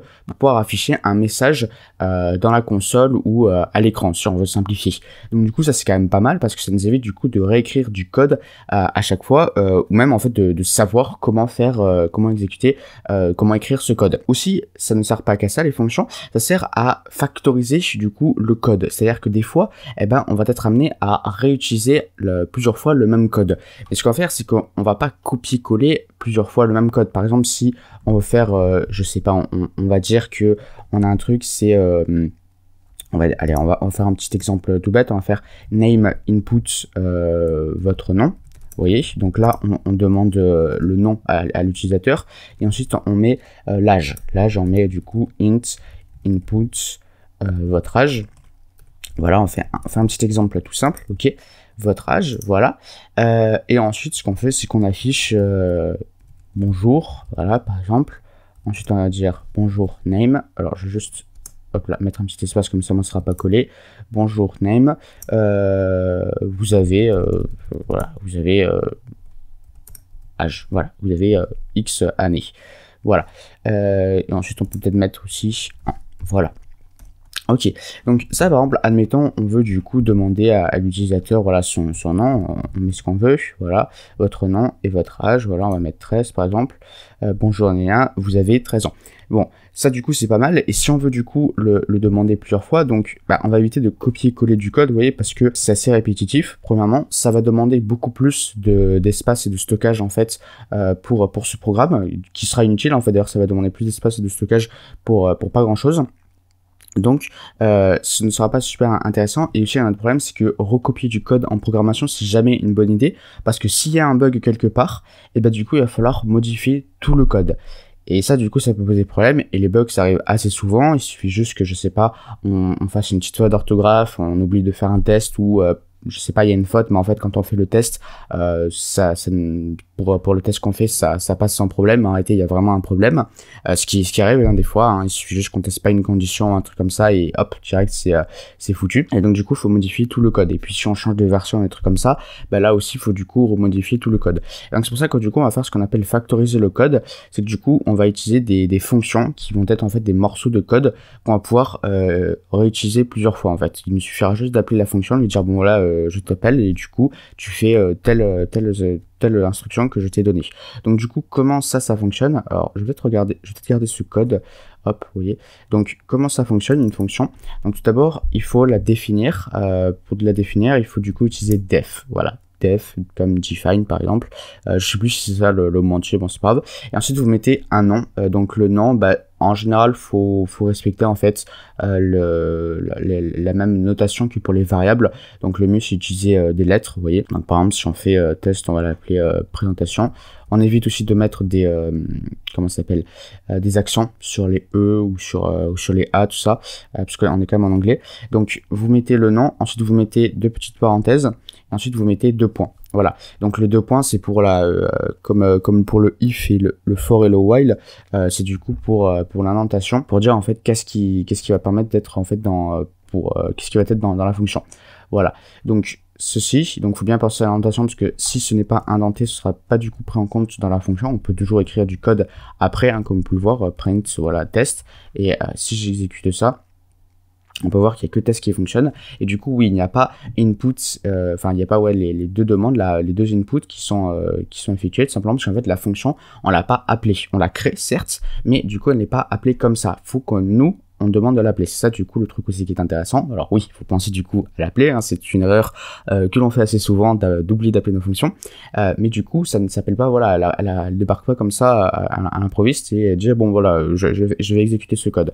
Non. Du coup, pour l'appeler, il suffit tout simplement, en fait, de prendre son nom et de mettre ces deux petites parenthèses pour dire qu'on appelle la fonction. Voilà. Si on mettait pas comme ça donnerait l'impression qu'on prend une variable, en fait, peut-être que vous l'interprétez comme ça. Moi, je l'interprète un peu comme ça. Python, il va l'interpréter comme ça, mais en même temps, il va pas comprendre pourquoi il y a une variable qui est appelée comme ça, surtout qu'en plus elle n'est pas définie, donc ça va planter. Voilà, et donc du coup là on l'appelle, vous voyez, donc du coup ça demande notre nom, donc on va s'appeler Groot, voilà, avec 3 O, et ensuite on va demander l'âge, bon on va dire qu'il a 112, voilà. Bonjour Groot, vous avez 112 ans. Donc ça du coup c'était un premier appel. Donc voilà, là j'ai mis un petit commentaire, donc c'est avec un hashtag, un premier appel, donc un commentaire ça va tout simplement être en fait des phrases qui ne vont pas être exécutées par le code, du coup vous pouvez mettre ce que vous voulez, notamment des phrases pour expliquer votre code, et ce ne sera pas exécuté par Python, dès qu'il va y avoir le hashtag il va passer à la suite, il n'y aura aucun problème lors de l'exécution. Ensuite du coup vous avez un premier appel qui a été fait, ben, on va en faire un deuxième, vous voyez, un deuxième appel, hop, un deuxième appel, et là ben, on rappelle du coup la fonction, il n'y en a pas à réécrire du coup du code, hop, on pense à mettre les deux petites parenthèses, voilà, et on réexécute, bonjour, donc là on va s'appeler pizza, votre âge en général, une pizza c'est meilleur quand c'est servi frais, donc on va dire 0.02, voilà. Ah ouais, évidemment j'ai voulu faire n'importe quoi, ouais c'est parce que pour convertir ça c'est un peu compliqué, donc c'est normal, c'est cette petite erreur, donc on va éviter cette blague du coup, bah tant pis, ce sera une pizza un peu âgée, voilà, donc bonjour pizza, là vous avez 2 ans, votre nom, bah là du coup ça fait le deuxième appel, bah là on va s'appeler, je sais pas, banane. Est-ce que les bananes ça tient longtemps? Peut-être, je ne sais pas, j'ai jamais testé. Bonjour banane, vous avez du coup 3 ans. Voilà. Et donc bon après là vous pouvez l'appeler autant de fois que vous voulez. Alors là évidemment c'est un exemple assez simple, mais ça sera utile du coup pour faire énormément de choses. Les fonctions aussi, il faut quand même faire attention, il faut y aller mollo avec le nom d'instruction qu'on met dedans. En général on évite de mettre plus de 40 ou 50 lignes de code à l'intérieur, parce que sinon après ça fait une fonction trop grosse, beaucoup trop grosse, il y a beaucoup trop de choses. Des fois aussi on peut faire une fonction qui va avoir juste une seule utilité, j'avais envie de dire une seule fonction, ça se répète un peu mais c'est un peu ça, ou des fois ouais on va juste mettre une instruction et cette fonction va juste servir à ça, parce qu'en fait cette instruction on va la réutiliser plusieurs fois. Par exemple je sais pas, je dis n'importe quoi, on a besoin des fois je sais pas, de calculer par exemple un truc, de faire une conversion. Vous voyez, par exemple on va appeler cette fonction conversion, hop. Vous voyez, imaginons cette conversion, il faut passer de je sais pas, des euros en dollars, hein, admettons, donc on va dire qu'on est en euros, on veut passer en dollars, donc on va mettre, on va par exemple définir une constante dollar, enfin taux de conversion, voilà, on va dire que c'est 1.2, je sais pas exactement comment c'est, on s'en fout, c'est pas grave, et du coup, ben, on va multiplier le résultat par quelque chose. Alors le truc c'est que là je vous ai présenté un exemple, mais en réalité il faudrait que je vous parle des paramètres d'abord. Mais du coup voilà, c'est pour dire que des fois on va utiliser une fonction juste pour un petit truc, parce que ce petit truc ben, on va le faire plusieurs fois. Donc au lieu de réécrire à chaque fois le code, ben, on va utiliser une fonction qui sera du coup, qui s'occupera de tout. C'est un petit peu comme avec les variables. Souvenez-vous, quand les variables on les utilise aussi pour éviter d'écrire plein de nombres ou de chaînes de caractères un peu de partout, parce que s'il faut changer, après s'il faut changer les valeurs, il faut changer toutes les valeurs du coup. Alors que si on a une variable, on a juste à changer la valeur de variable qu'on a initiée au début et c'est tranquille. Du coup aussi à rajouter sur les fonctions, vous pouvez évidemment créer des variables à l'intérieur, il n'y a pas de souci. Alors, on évite, mais on peut créer une fonction à l'intérieur d'une fonction, où il suffit juste de vous refaire def et puis ensuite vous mettez ce que vous voulez. Bon, ça généralement c'est à éviter, c'est pas une très très bonne idée. Il faut voir un peu aussi les fonctions comme des outils, et on ne crée pas des marteaux dans des tournevis. Il y en a qui l'ont déjà fait, je l'ai déjà fait une ou deux fois je crois, mais c'est pas non plus une super bonne idée, parce qu'en plus cette fonction après va avoir un petit peu une difficulté pour tout ce qui est la portabilité. Donc la portabilité en fait c'est comment dire, c'est jusqu'où est disponible en fait un objet qui a été créé. Si vous créez une variable ici, vous voyez âge, donc on met 13, ça va être une variable qu'on appelle locale. Une variable locale, ça va être du coup, elle va être créée à l'intérieur en fait d'une fonction, d'une boucle ou d'un if. Mais à l'extérieur, en dehors, ça ne fonctionnera pas. Donc si on met par exemple ici âge 13, vous voyez, et que je fais ensuite print âge, alors le problème c'est que j'ai du code ailleurs, donc je sais pas si ça va fonctionner. On va mettre âge 234, parce que s'il est gardé en mémoire en fait une variable âge, ben, il va du coup m'afficher âge. Mais là voilà, il y a un problème, name âge 234 is not defined, donc c'est normal, c'est parce qu'en fait la variable a été créée à l'intérieur de la fonction, et elle est uniquement en fait accessible à l'intérieur de la fonction. C'est du coup ça qu'on appelle une variable locale. Donc du coup faire un petit peu attention avec ça. Et si du coup on a deux variables qui portent le même nom, vous voyez, donc ici H234, et bah quelle va être du coup la valeur de cette variable ici, quelle va être la valeur de H234 ici, et quelle va être la valeur de H234 ici. Donc je vous laisse un petit peu réfléchir si vous avez une petite idée. Donc comme je l'ai dit, ça c'est une variable locale, donc elle est inaccessible que à l'intérieur de la fonction. Ok, donc on va exécuter le code. 15 et... Ah oui, j'ai oublié d'appeler la fonction. Ah ouais, donc du coup ça fonctionne peut-être pas trop mon exemple. Ouais, quoi que non, si non, c'était bon. Donc attendez, on va appeler la fonction 15 et 13. Voilà, donc pourquoi ici c'est 15? Bah, tout simplement parce que comme je dis, ça c'est une variable locale. Donc du coup, à l'extérieur de la fonction, elle n'existe pas. Et même si j'appelle la fonction avant, hein, peut-être qu'il y en a qui pourraient se dire, bah, comme on n'appelle pas la fonction avant, la variable n'est pas créée. Hop. Donc on appelle d'abord la fonction, donc on a d'abord H13 et ensuite là on a H15. Donc comme je dis, voilà, la variable en fait elle est créée uniquement, enfin elle est disponible ici puisqu'elle a été créée à l'intérieur de la fonction. Donc on ne peut y accéder qu'à l'intérieur de la fonction. Et elle remplace du coup en fait la précédente valeur. Donc en fait là, ce qu'il va faire c'est que Python il va voir qu'il y a déjà une variable ici, il y en a déjà une H234, sauf que là on en crée une nouvelle. Donc du coup ça va la remplacer momentanément pour tout ce qui se passe en fait dans la fonction conversion. Voilà. Et ensuite une fois qu'on est sorti, bah, on reprend en fait la valeur ici, la valeur 15 du coup de H234, parce que ça c'est une variable du coup globale, c'est-à-dire c'est une variable qu'on peut accéder de partout. Vous voyez, donc si par exemple je la supprime ici, vous voyez, j'enlève ce print, on fait comme ceci. Vous pouvez voir qu'il y a bien 15 qui est affiché avec le print qui est ici, parce que c'est une variable globale, du coup on peut y accéder n'importe où, on peut y accéder dans des fonctions, on peut y accéder dans des classes, on n'a pas encore vu ce que c'est mais c'est pas grave, on peut y accéder dans des boucles, dans des if, dans tout ce que vous voulez. Du coup après ce que vous pouvez faire aussi c'est que vous pouvez rendre du coup des variables globales qui sont à la base locales, généralement il faut éviter de le faire, c'est pas une très bonne idée en fait, ça risque de poser des problèmes, donc généralement on évite de faire ça. Mieux vaut du coup créer voilà, des variables qui sont directement globales, ou alors on crée des variables à l'intérieur des fonctions ou des if ou tout ce qu'on veut, si on veut juste voilà, les utiliser pour juste une petite partie du code. Ok, donc ensuite maintenant on a un autre petit truc à voir, c'est les paramètres. Donc les paramètres en fait c'est tout simplement un peu comme la fonction f de x, vous avez l'habitude de voir au collège et au lycée. X c'est un paramètre du coup où avec ce paramètre du coup on va faire différentes choses. La fonction elle va appliquer différentes opérations sur f de x, enfin sur x plutôt, et ça va nous donner du coup le résultat f de x. Là pour les fonctions en Python c'est un peu la même chose, c'est que du coup on va avoir des paramètres et ces paramètres du coup on va pouvoir faire un peu ce qu'on veut avec eux, et comme dit ce sont des paramètres, donc c'est-à-dire qu'on va pouvoir mettre un peu ce qu'on veut. Évidemment il faudra respecter certains trucs. Si par exemple on fait des opérations mathématiques, il faut que nos paramètres restent des nombres. Ça paraît plutôt évident. Si on commence à des chaînes de caractères, ça risque de poser problème. Voilà, donc du coup les paramètres, comment ça se définit? Tout simplement en fait c'est un nom que vous donnez à votre paramètre. Donc par exemple là on va l'appeler param 1, et ensuite si vous voulez en créer un autre, vous mettez une virgule, vous mettez param 2, et vous pouvez en mettre autant que vous voulez, il faut juste le séparer des virgules. On évite de mettre des espaces comme ça, parce que là ça risque de planter. Je sais qu'en HTML, quand on crée des balises, on peut mettre classe, et ensuite on peut mettre plusieurs classes et il faut juste les espacer, mais là ça ne fonctionne pas comme ça. Donc il faut bien les séparer par des virgules. Voilà. Et du coup ce qu'on va faire c'est que ces paramètres, on va les appeler et on va faire un petit peu ce qu'on veut. Donc par exemple, admettons là nos paramètres c'est en fait, on va dire que c'est les euros et les dollars, parce qu'on est sur un truc conversion, vous voyez. Donc du coup, pour que ce soit un peu plus explicite, on va mettre euros, vous voyez, et on va mettre dollars. Voilà. Donc on va faire comme ceci. Donc on a euro, dollar. Ah oui aussi j'étais comme ça pour juste prendre la notation, il faut juste appuyer sur tab, normalement c'est bon. Donc du coup des euros, des dollars. Donc on va dire qu'on a un taux de conversion égal à 1.2, voilà. Et ce qu'on va faire c'est qu'on veut passer de je sais pas si on veut transformer, on veut savoir combien de dollars ça fait en euros.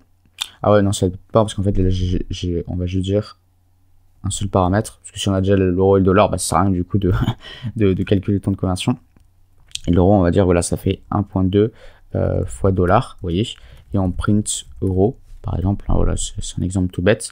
Donc voilà, donc on va dire, par exemple, je sais pas, 34. Donc là, évidemment, il faut garder un integer, parce que sinon ça risque de poser problème sur une chaîne de caractères. Et voilà. Et du coup vous avez 40.8 qui est affiché. Et du coup ce qui est bien c'est que là du coup vous avez juste à faire varier le paramètre ici et vous pouvez mettre du coup ce que vous voulez. Si on va mettre par exemple voilà ce nombre, et ça évite, comme je dis une fois de plus, de écrire plusieurs fois le code, parce que là si on n'avait pas ça, du coup il faudrait faire à chaque fois, si on a je sais pas, si on a testé sur 4 valeurs différentes, il faudrait créer du coup 4 fois le bout de code. On pourrait aussi utiliser les boucles for, c'est vrai, mais le truc c'est que là ce serait pas pratique selon certains cas, quoi. Voilà. Et puis même là ce sera assez compliqué si on a une boucle for et qu'on va utiliser, qu'on va tester sur 4 valeurs différentes, du coup il faudrait créer des variables en fait, ce sera un peu compliqué, vous voyez. Donc ça peut se faire, mais ouais, ce sera un peu galère quand même. Voilà. Donc du coup c'est quand même assez utile. Comme je vous le dis, on peut écrire, on peut mettre d'autres paramètres. On peut mettre par exemple qu'est-ce qu'on pourrait mettre d'autre? On pourrait créer même une autre fonction pour tester. On pourrait créer voilà une fonction multiplication, vous voyez. Bon, ça sert pas grand chose vu qu'on peut déjà faire la multiplication de base en Python, mais bon, on va dire voilà, je sais pas, par exemple ABC, voilà, donc on a 3 paramètres. On veut afficher le produit, donc on peut faire par exemple print A fois B fois C. Bon là c'est un exemple basique, vous voyez. Mais du coup, imaginons par exemple qu'on veut faire à chaque fois des multiplications avec 3 chiffres, avec 3 nombres, au lieu de voilà de faire à chaque fois A, enfin de faire l'opération, on peut du coup appeler directement cette fonction. Et ça nous permet en fait d'éviter d'écrire à chaque fois le même code, parce qu'on évite du coup d'écrire à chaque fois le même code, on essaie de plutôt passer par des fonctions. Voilà, donc là on va tester, du coup on va appeler multiplication, vous voyez, hop, comme ceci, et on va faire 34, 34, allez, et 12. J'ai beaucoup d'espace ici, je ne sais pas ce que c'est que ce bordel. Voilà, multiplication, 13 872, bon, je vais pas vérifier parce que bon, ça fait un peu un gros calcul. Mais voyez, vous saisissez du coup l'idée. Là, j'ai pris plein à chaque fois que des integers, mais ça marche évidemment avec d'autres choses. Par exemple, on va faire par exemple une fonction qu'on va appeler concaténer. Voilà, par exemple, on va appeler le premier paramètre chaîne 1, puis le deuxième chaîne 2. Et ce qu'on va faire, c'est qu'on va faire print chaîne 1, chaîne 2. Ok. Et ensuite, ce qu'on va faire, c'est qu'on va faire concaténer. Et on va appeler je suis, voilà, pas Batman. Hop. Bon, exemple basique, à nouveau, on aurait pu se passer de fonction, mais c'est pour tester. Ah oui, j'ai fait n'importe quoi. Hop, et puis surtout, je voulais concaténer. Bon, après, on peut le faire toujours comme ça. Voilà. Je suis pas Batman, par exemple. Voilà. Donc, ça, c'était un petit exemple. Vous pouvez mettre pratiquement tout ce que vous voulez en paramètres. Vous pouvez mettre des listes aussi si vous avez envie. Ça, c'est peut-être pas mal. Par exemple, si vous voulez, je sais pas, faire une fonction, on va dire 6 listes. Vous voyez, hop, et on met une liste en paramètres. Vous voyez, vous mettez for value in list. Vous voyez, donc on va parcourir chaque valeur de la liste et on affiche la valeur. Voilà, comme ceci. Hop, et on va appeler si list et on va mettre une liste. Vous voyez, donc on va mettre 3, 4, 1, voilà, comme ça. Hop, voilà, c'est un petit test un peu n'importe comment. Ok, voilà, si list, vous voyez, on affiche du coup toutes les valeurs. Voilà, on peut mettre ce que vous voulez. Est-ce que vous pouvez mettre une fonction en paramètre? C'est à éviter, à part si elle retourne une valeur. Donc, une fonction aussi, ça peut être pas mal pour retourner une valeur. Il y en a même qui diront qu'en fait, une fonction, c'est ce qui retourne une valeur. Et ça, en fait, ça retourne pas de valeur, c'est ce qu'on appelle une procédure. Bon, c'est juste un petit détail. C'est pas super important pour aujourd'hui. Donc, pour retourner quelque chose, pour retourner une valeur, il faut utiliser return. Donc return, en fait, c'est pour dire que ça renvoie quelque chose et vous pouvez renvoyer du coup un peu ce que vous voulez. En fait, vous pouvez renvoyer un résultat, vous pouvez renvoyer une variable, vous pouvez renvoyer une opération ici, vous pouvez renvoyer une liste. Aussi à savoir, c'est que quand vous faites un return, le code qui est après dans la fonction ne sera pas exécuté. En fait, ça s'arrête ici, le code. Dès qu'il y a un return, ça s'arrête ici, ça dit bon voilà, ça on s'arrête là, c'est là où il y a un return. Vous pouvez en mettre plusieurs, du coup comment en mettre plusieurs, sachant qu'il y en a et que ça va s'arrêter qu'un seul. En fait, si vous avez des fonctions, par exemple, je sais pas, si disons que vous avez, si vous voulez que A fois B fois C, s'il est égal à 10 par exemple, là vous return par exemple voilà ici. Mais si cette condition n'est pas remplie, du coup on va pas passer à l'intérieur du if. Donc du coup on va continuer et là on peut par exemple tester si A supérieur à B, Alors, je sais pas, on return A plus B. Voilà, c'est des exemples bêtes. Donc du coup, on va appeler ça peut-être opération au lieu de juste multiplication. Vous voyez, donc on peut mettre du coup plusieurs returns, mais il faut prendre en compte que si on passe sur un return, bah, le code qui sera ensuite présent dans la fonction ne sera pas exécuté. Voilà, c'est super important de penser à ça. Et du coup, bah, pour récupérer le résultat, en fait, il suffit par exemple de le stocker dans une variable. Donc par exemple, on va dire la variable opéra comme ça là. Hop, on appelle la fonction opération. Et on va prendre, bah, je sais pas, on va prendre 10, 1, 1 pour juste tester le return A fois B fois C. Vous voyez, on va mettre print opéra. Voilà. 10, vous voyez. Donc ensuite, si on teste le A supérieur à B, A supérieur à B, on peut tester ça. Donc 10, on va mettre 2. Donc A est bien supérieur à B. Et ça fait 12, donc A plus B, 10 plus 2 est égal à 12. Voilà, donc ça c'est pas mal aussi pour envoyer un résultat par une fonction. Donc bah, par exemple, voilà, si vous avez une conversion, vous voyez, ça c'est peut-être pas mal. Et là, ce qu'on peut faire ensuite, c'est qu'on peut retourner euro, par exemple, vous voyez, et ça va retourner la valeur en fait de la variable euro. Et du coup, bah, ça, ensuite, cette valeur, on pourra la stocker du coup dans une autre variable. Donc, je sais pas, imaginons que vous avez plein de conversions à faire à différents endroits dans le programme, bah hop, du coup, vous appelez cette fonction et elle vous renvoie en plus un résultat. Vous pouvez envoyer que un seul objet en fait, donc par exemple une variable. Si vous voulez renvoyer plusieurs objets, bah, le mieux c'est de renvoyer en fait un tuple ou une liste, comme vous voulez. Voilà, et si vous voulez retourner aussi dollar par exemple, bah, pourquoi pas, hein. Même si c'est un paramètre, vous pouvez renvoyer la valeur, il n'y a pas de souci. Il faut bien comprendre aussi que c'est la valeur qui est renvoyée et pas la variable en fait. Du coup, ensuite vous pouvez nommer la variable qui va récupérer la valeur comme vous voulez en fait. Donc voilà. Et comme je dis, voilà, vous pouvez utiliser un tuple ou du coup une liste, parce qu'en fait on renvoie qu'un seul objet.